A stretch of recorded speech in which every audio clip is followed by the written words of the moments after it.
दोस्तों आज की वीडियो से आप 5 लेसन सीखेंगे, लेकिन छठा लेसन सबसे बड़ा है। जी हाँ, 5 लेसन। पहला लेसन क्या है?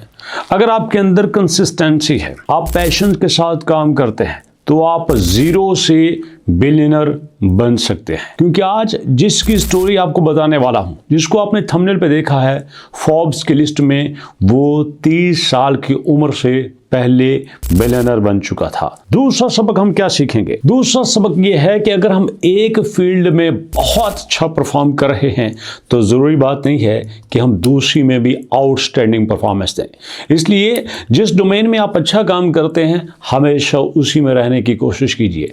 तीसरा यहां से आपको क्या सबक मिलेगा दोस्तों? तीसरा यह है कि business is business, cup of T is cup of T. Business को बिजनेस की जगह पे रखें और रिलेशंस को रिलेशंस की जगह पे रखें। जब आप रिलेशन को बिजनेस में लेके आएंगे तो ना बिजनेस रहेगा और ना रिलेशन रहेंगे। नंबर 4 पे दोस्तों, कभी भी अपने कंपेटिटर पे भरोसा ना करें, अपने दुश्मन पे भरोसा कभी ना करें। और छठा, लालच बुरी बला है।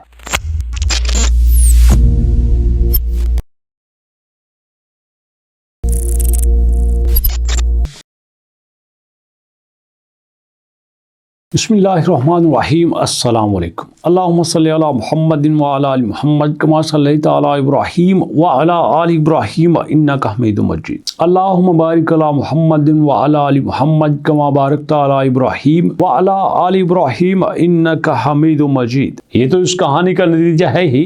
कहानी बड़ी मजे की है। ये कहानी है दोस्तों एक ऐसे शख्स की जिसके दोनों पेरेंट्स टीचर थे। उसके वालिद और उसकी वालदा दोनों टीचर थे। अब लाजमी बात है कि टीचर्स के बच्चे नॉर्मली मेहनती भी होते हैं और जीनियस भी होते हैं, अगर टीचर अच्छे हों। और अगर उन टीचर्स ने बच्चों को अच्छे से नहीं पढ़ाया तो अल्टीमेटली उनके बच्चे भी कुछ ऐसे ही होते हैं। बहरहाल बच्चा बहुत मेहनती था और बच्चे को ट्रेडिंग में बड़ी दिलचस्पी थी। इतना पैशनेट कि उसने कंप्यूटर के साथ ही अपना बेड लगा लिया था। आराम से ट्रेडिंग करता और ट्रेडिंग करते करते जब उसको नींद आती फौरन से सो जाता। उठ के फिर ट्रेडिंग करता, वहीं पे खाना खाता, वहीं पे सो जाता, सिर्फ वॉशरूम जाता, खाना खाता, सोता और उसके अलावा कोई काम नहीं करता था। अब याद रखिएगा, जब आप किसी फील्ड में होते हैं ना, आप उस पर मेहनत करते हो तो आपको उसके अंदर कोई ना कोई फ्लॉज मिल जाता है। इसको भी ऐसा ही मिला। जी हाँ, इसने देखा कि यार अगर हम यूरोप से बिटकॉइन खरीदते हैं और एशिया में बेचते हैं तो हमें फ़ायदा हो जाता है। तो वो ऑनलाइन ही, आपको पता है ऑनलाइन ही, तो वो यूरोप से खरीदता, यूएस से बिटकॉइन खरीदता और एशिया में बेचता। यही उसका काम था। इसको ऐसे समझ लीजिए कि अगर आप वजीराबाद से हैं तो आप वजीराबाद से चाकू लेंगे। अब लाजमी बात है वजीराबाद में कटरी बहुत सस्ती है तो जाके गुजरांवाला बेच देते हैं, लाहौर बेच देते हैं, कराची बेच देते हैं। तो ऐसे में अल्टीमेटली थोड़ा बहुत तो मार्जिन होगा। तो ये यही काम करता था और ऐसे कर करके इसने अच्छा खासा पैसा बना लिया। और फिर इसको एक और ख्याल आया, क्यों ना अब कुछ बड़ा किया जाए, क्यों ना एक स्टेप आगे जाया जाए। तो इसने जनाब अली दूसरे स्टेप पे एक एक्सचेंज बना डाली। उसका नाम था FTX। जैसे हमारे पास बाइनांस एक्सचेंज है, Gate.io एक्सचेंज है, OKX एक्सचेंज है, Qcoin एक्सचेंज है, बायबिट एक्सचेंज है, बिटगेट एक्सचेंज है। तो इसने भी अपनी एक्सचेंज बना डाली और एक्सचेंज भी सक्सेसफुल चलाने लगा। इसने अपने दोस्तों की टीम बनाई और उसके साथ साथ इसने अपनी कंपनी का CEO बना दिया अपनी गर्लफ्रेंड को। जी हाँ, जैसे मैंने कहा था कि जब आप अपने रिश्तेदारों को बिजनेस में लेके आएंगे तो ना बिजनेस रहेगा और ना ही रिश्तेदार रहेंगे। और लाजमी बात है जब आप सीट पे इनकम्पेटिबल बंदा लेके आएंगे, नॉन स्किलफुल बंदा लेके आएंगे, नॉन प्रोफेशनल बंदा लेके आएंगे, तो वो कभी भी उस सीट के लिए डिजर्व नहीं करेगा और अल्टीमेटली आपकी कंपनी को नीचे ही जाना पड़ेगा। इसके अलावा उसके पास कोई ऑप्शन नहीं होता। बट कहानी को आगे बढ़ाते हैं। इसने एक्सचेंज बना लिया, एक्सचेंज पे लोग आते ट्रेड करते, बहुत अच्छा चल रहा था। और चलते चलते इसके जहन में एक और आइडिया आया, क्यों ना अपना ही टोकन बनाया जाए। तो इन्होंने भी अपना टोकन बना लिया। FTX एक्सचेंज का नाम था और FTT टोकन का नाम था। और लाजमी बात है दोस्तों, जब टोकन बनता है तो उसकी प्राइस बड़ी माइनस ही होती है और इसने प्राइस रखी तकरीबन $0। बट लोगों का एक्सचेंज पे ट्रस्ट था और आहिस्ता आहिस्ता प्राइस इसकी ऊपर जाना शुरू हो गई। इवन के इसकी प्राइस चली गई $80 पे। अब जरा सोचिए, अगर कोई कॉइन 0 से शुरू हो 80 पे चला जाए तो कितना ज्यादा पैसा इकट्ठा होगा। बिल्कुल इसी तरह से जैसे आपको याद हो कि आपका ट्रंप ऑफिशियल कॉइन जो है $5-7 से स्टार्ट हुआ, $75 पे चला गया और कई लोगों को मिलियनर बना के गया 24-48 घंटे के अंदर। बिल्कुल ऐसा ही हुआ जब इसने अपना FTT नाम का टोकन बनाया, एक्सचेंज बनाई, तो इसको पैसा चाहिए था। पैसा लेने के लिए गया किसके पास? बाइनांस के पास, कंपेटिटर, एनिमी, दुश्मन के पास। और मजे की बात देखिए, बाइनांस ने भी इसको पैसा दे दिया।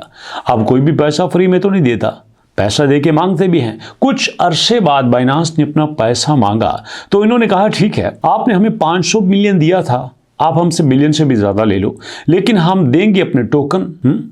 हम डॉलर नहीं देंगे, हम आपको अपने टोकन्स देंगे। टोकन की एक वैल्यू होती है। उन्होंने कहा ओके, उसी हिसाब से उन्होंने उनको टोकन दे दिए। पर दोस्तों, आपको पता है क्रिप्टो की दुनिया में वेल्स का नाम आपने सुना होगा, शार्क का नाम आपने सुना होगा। वेल और शार्क जब चाहें किसी भी कॉइन को चढ़ा भी सकती हैं, नीचे लगा भी सकती हैं। शार्क कौन सा होती है, वेल्स कौन सी होती है? जिसके पास सबसे ज्यादा हिस्सा होता है। बिल्कुल ऐसे ही इन्होंने सबसे ज्यादा हिस्सा दे दिया बाइनांस के हाथों में। तो जरा सोचिए, जब एक टोकन मार्केट में चल रहा हो और उसका बहुत ज्यादा कैप किसी और के हाथ में हो और जब वो बेचने पे आ जाए तो सोचिए क्या बनेगा। या एक टोकन चल रहा हो, सेलर डोमिनेट हो जाएं, ज्यादा लोग बेचने पे आ जाएं तो अल्टीमेटली उसकी प्राइस गिरेगी। हाँ, तो यहीं पे बाइनांस चुप करके तमाशा देख रहा था और फिर वहीं पे एक न्यूज़ मार्केट में आ जाती है। ये जो भैया थे हमारे, जिन्होंने एक्सचेंज बनाई, जिन्होंने यहाँ पे टोकन बनाया, इनकी गर्लफ्रेंड एक इंटरव्यू में कहती है कि हमसे किसी ने पैसे मांगे थे, हमने अपनी लायबिलिटीज उनको दे दी। क्या होता है, इसको सादा लफ्ज़ों में बताता हूं। जो इन्होंने टोकन बनाया था ना, अब जाहिर बात है जब एक टोकन बनता है, लोग खरीदते हैं, उसका पैसा देते हैं और वो पैसा एक जगह पे रिजर्व रखा जाता है ताकि जब कोई बंदा टोकन बेचे तो उसको पैसा यहां से दिया जा सके, या फिर कंपनी खुद इस काबिल हो कि ये पैसा देकर उस टोकन को ले सके। ये एक रिजर्व के तौर पे इस्तेमाल होता है। लेकिन उनकी जो गर्लफ्रेंड थी, उसके इंटरव्यू का मतलब ये था कि हमने वो पैसा इस्तेमाल किया है जो लोगों ने हमारे टोकन खरीद के हमें दिया था। That was the big news. बहुत बड़ी बात थी और इसी बात का बाइनांस ने फायदा उठाया और फिर मार्केट में हलचल मचना शुरू हो गई। बाइनांस ने भी अपने टोकन फर्शे लगा दिए, देखते ही देखते लोगों ने भी अपने टोकन से फर्शे लगा दिए और इधर से ये भैया कहने लगे कोई इशू नहीं है, आपका पैसा महफूज है। बट अंदर ही अंदर उनका पैसा इस्तेमाल हुए जा रहा था, ट्रेडिंग में दाएं बाएं, और भाईजान को ट्रेडिंग में भी लॉस हुए जा रहा था।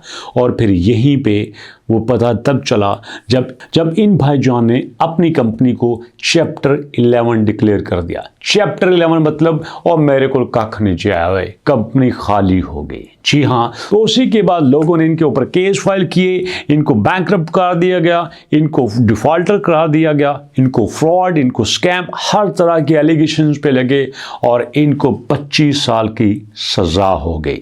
ये थे सैम फ्रैंकमैन-फ्राइड। जी हाँ, ये वो जीनियस आदमी है जिसने बड़ी मेहनत के साथ ट्रेडिंग स्टार्ट की, बेहतरीन ट्रेडर बना, मिलियंस ऑफ डॉलर्स कमाए, उसके बाद अपनी गर्लफ्रेंड को अपनी कंपनी का CEO बनाया, उसके बाद बाइनांस से फंडिंग ली, लेकिन उसी के हाथों तबाह हुआ और उसके बाद इसने 200 लोगों के ट्रस्ट के साथ खिलवाड़ किया। तो ऐसे में दोस्तों, ये एक छोटी सी स्टोरी थी जो आपके लिए थी, जिसमें सक्सेस भी थी, जिसमें फ्रॉड भी था, जिसमें स्कैम भी था और जिसमें लोगों का भरोसा भी था। तो ऐसे में दोस्तों, मैंने 5 लेसन्स आपके साथ शेयर किए। प्रॉमिस किया था कि मैं आपको 6ठा लेसन दूंगा जो कि सबसे ज़्यादा पावरफुल होगा। कुछ लोग दौलत को बुरा समझते हैं। दोस्तों, दौलत बुरी नहीं होती, ये एक मैग्नीफायर होता है। अगर आप अच्छे हैं तो ये आपको मज़ीद अच्छा कर देती है, अगर आप बुरे हैं तो ये आपको मज़ीद बुरा बना देती है। दौलत इटसेल्फ बुरी नहीं होती, ये अच्छों को मज़ीद अच्छाई की तरफ ले जाती है और बुरों को मज़ीद बुराई की तरफ ले जाती है। दौलत कमाना बुरी बात नहीं है, दौलत कमाने के बुरे तरीके अपनाना बुरी बात है। दौलत कमाकर उसको बुरी जगहों पे खर्च करना बुरी बात है। इसलिए हमेशा पैसा कमाइए, अच्छे तरीके से कमाइए, उसको अच्छी जगह पे खर्च कीजिए, लेकिन लोगों का भरोसा कभी मत तोड़िए। इसी उम्मीद के साथ कि वीडियो आपको अच्छी लगी होगी, अपना फीडबैक दीजिएगा। मुलाकात करेंगे नेक्स्ट वीडियो में, तब तक के लिए अल्लाह के अमान।